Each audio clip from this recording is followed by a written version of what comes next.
Iya, kami harus melihat dulu berkaca pada kami perbankan tentunya ikut tataran regulasi dari OJK. Nah, Hmm. dari OJK ini mempersyaratkan di surat edaran OJK Oke.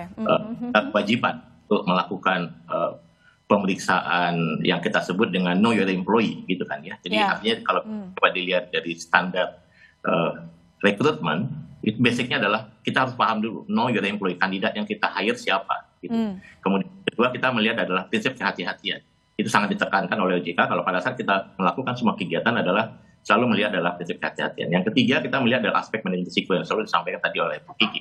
Hmm. Nah, dari aspek ke sana, walaupun tadi disampaikan tadi oleh mungkin secara umum ya, kalau mungkin di luar industri perbankan, disampaikan tadi oleh dari Kementerian Tenaga Kerja bahwa mungkin tidak diatur di regulasi, tapi kan kewenangan meng-hire karyawan adalah kewenangan perusahaan. Perusahaan. Tentunya Oke. hanya aspek kompetensi. Kami melihat juga aspek kalau kami nyebut adalah suitability, kecocokan. Dia melihat tadi disampaikan oleh Bu Kiki, apakah ada risiko? Kebayang kalau kita meng-hire karyawan, begitu ya.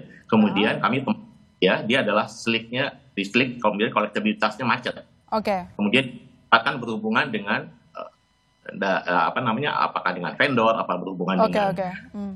abah gitu ya. Kebayang ya, ada Ya, risiko ya, di situ. ya, ya. Jadi Anda Jadi kami melihat bahwa akan mengganggu produktivitas mereka saat bekerja karena kebayang, aduh harus bayar utang begitu ya?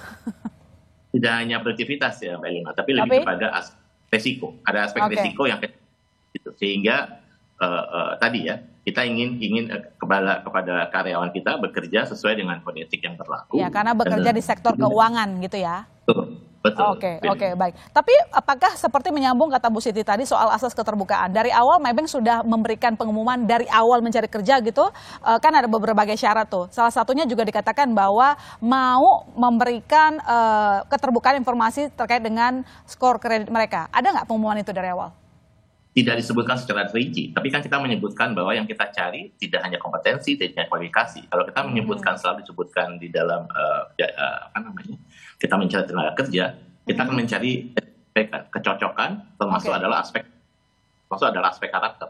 Kalau kita bekerja di dalam meng-hire karyawan, aspek karakter perlu kita perhatikan. Ini cuma sekali lagi ya, tadi disampaikan Oke, oleh oke.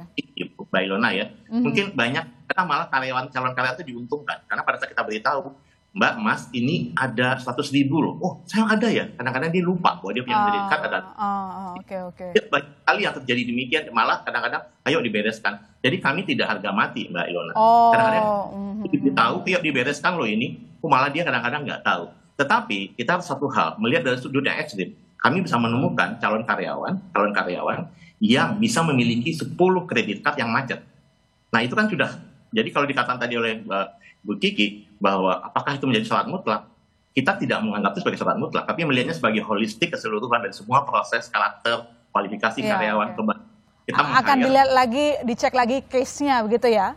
betul, Oke. apakah kemudian 100.000, kita langsung katakan, bisa Iya. diselesaikan nggak? Enggak, ya Oke. kita nggak menjadi Oke, Nah ini oke. hanya administrasi ya, tapi orang yang potensi bahwa dia memiliki sekian banyak macet, nah kita akan melihat ini ada apa ya. Pasti apakah itu dia atau maaf mungkin lari lagi nih. Kita kan maaf ini ada kalau di OJK ada anti pencucian uang gitu. Oke. Melebar kan banyak aspek yang kita harus prinsip kehati-hatian Mbak Ilona. Oke, baik.